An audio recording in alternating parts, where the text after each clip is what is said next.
महाराष्ट्र के deputy CM Ajit Pawar का एक विमान हादसे में निधन हो गया। विमान खेतों में गिरते ही आग लग गई। डीजीसीए के बयान के मुताबिक इस विमान हादसे में कोई भी जीवित नहीं बचा। इस हादसे में अजीत पवार समेत कुल 5 लोगों की जान गई है। इनमें क्रू मेंबर्स भी शामिल थे। विमान में 2 और लोग थे जिनका नाम विदित जाधव और पिंकी माली बताया जा रहा है, जबकि कैप्टन सुमित कपूर और कैप्टन शांभवी पाठक भी विमान में सवार थे। वीएसआर वेंचर्स के लियरजेट 45 विमान को कैप्टन सुमित कपूर और को पायलट कैप्टन शांभवी पाठक उड़ा रहे थे। इस विमान का वजन 9,752 किलोग्राम बताया गया है। कुछ रिपोर्ट्स के मुताबिक वीएसआर वेंचर्स प्राइवेट लिमिटेड, जिसकी स्थापना साल 2011 में हुई थी, किराए पर एयरक्राफ्ट देने के अलावा एविएशन कंसल्टेंसी में भी थे। मालिक का नाम कैप्टन विजय सिंह और कैप्टन रोहित सिंह है। 14 सितंबर 2023 को भी इनका एक प्लेन मुंबई एयरपोर्ट पर दुर्घटनाग्रस्त हुआ था। TV9 की रिपोर्ट के मुताबिक शांभवी पाठक, जो कि सेना अधिकारी की बेटी हैं, वो भी इस प्लेन में मौजूद थी और उन्होंने वायुसेना बाल भारती स्कूल ग्वालियर से अपनी पढ़ाई की थी। यहाँ से उनका हवा में उड़ने का सपना शुरू हुआ।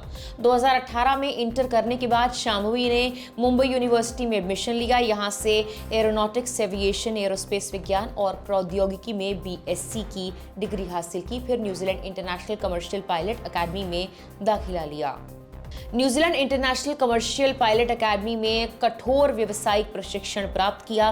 2018 और 19 के बीच उन्होंने न्यूजीलैंड नागरिक उड्डयन प्राधिकरण और भारत के नागरिक उड्डयन महानिदेशालय DGCA दोनों के मानकों के तहत अपना कमर्शियल पायलट लाइसेंस हासिल किया।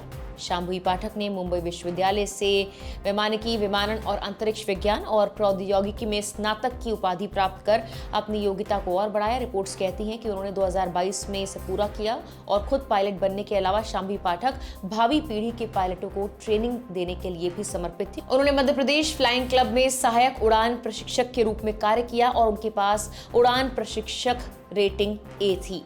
शांभवी का एक छोटा भाई वरुण है। उनकी मां का नाम रोली शुक्ला पाठक बताया जाता है। शांभवी का ननिहाल यूपी के कानपुर में है।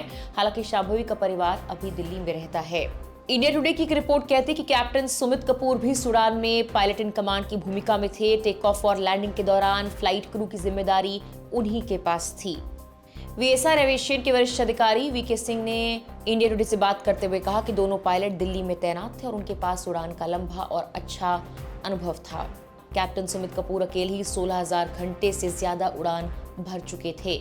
क्रू के साथ रिश्ते को याद करते हुए वो कहते हैं कि कैप्टन सुमित मेरे बहुत अच्छे दोस्त थे। उनका बेटा भी पायलट है। कैप्टन शांभवी मेरे लिए मेरी बेटी जैसी थी। वीएसआर एविएशन के अधिकारियों ने बताया कि विमान 100% सुरक्षित था और फ्लाइट क्रू काफी अनुभवी था। हादसे की वजह जानने के लिए DGCA ने पूरी जांच शुरू कर दी, जिसमें मौसम और दृश्यता यानी विजिबिलिटी से जुड़े पहलुओं की भी जांच की जा रही है।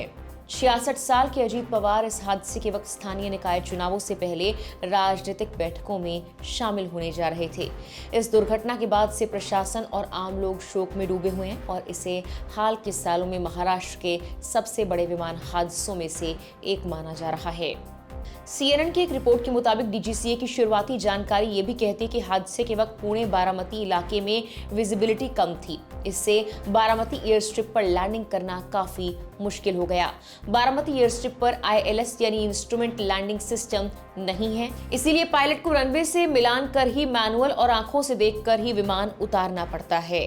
पहली बार विमान सीधे रनवे की ओर नहीं आया, बल्कि एक बड़ा चक्कर लगाया। यह आमतौर पर लैंडिंग रद्द यानी अबॉर्टेड लैंडिंग करने का संकेत होता है। दूसरी कोशिश के दौरान पायलट ने मेडे यानी इमरजेंसी कॉल दी थी और दूसरी लैंडिंग की कोशिश के दौरान 100 फीट की ऊंचाई पर विमान का संतुलन बिगड़ गया। विमान रनवे से पहले ही जमीन से टकरा गया। टक्कर होते ही भीषण विस्फोट हुआ।